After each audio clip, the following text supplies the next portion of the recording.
just a bit rough the way everything went down. We had kind of agreed to keep working one more year, and when I worked with the previous team, my goal was it was a very structured 3-year plan where, first year this, second year this, and third year we're going to win TI. I think that the really frustrating thing was more or less that I hate not finishing things. I hate, because we will never find out what happened. I mean, we could have won TI, maybe we wouldn't, but I like to see things to its end.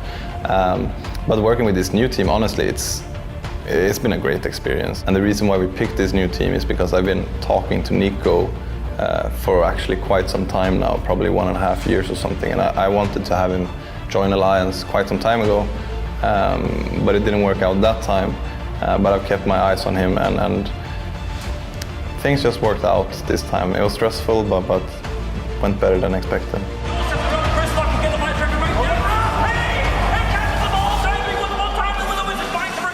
I mean, I think all roles probably has a lot of pressure kind of built into the role. Being the coach, there's a lot of pressure on you to do well, to help your team. I would say, if I look at it from an adult's point of view, I'd say being the CEO is probably the hardest.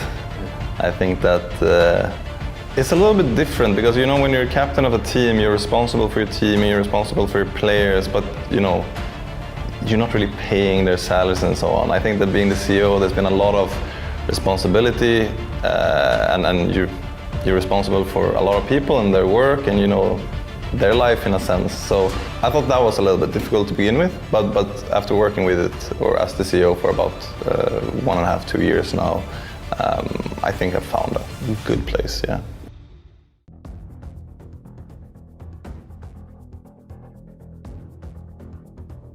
I would say that the biggest difference is that the previous team was younger. Like you can notice that they were mentally a little bit younger.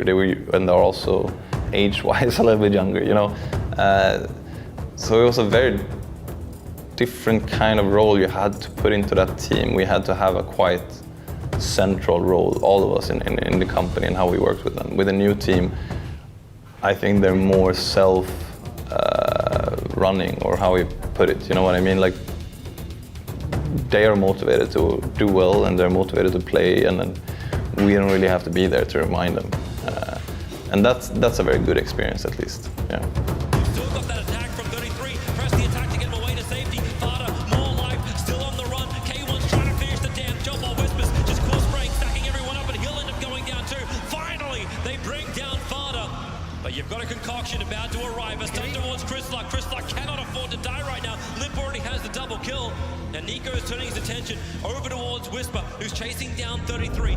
I would say that they can exceed the expectations of the previous team, or however you want to put it. I think that they've already exceeded my expectations by having such a great early start in the season, winning DreamHack, qualifying for the major, and so on. But overall, I mean, it's two very different teams. It's a complete different approach on how to work with this team compared to the old one. There's still a lot of work to be done, but I believe so much in these guys. They want to win, and I can see that.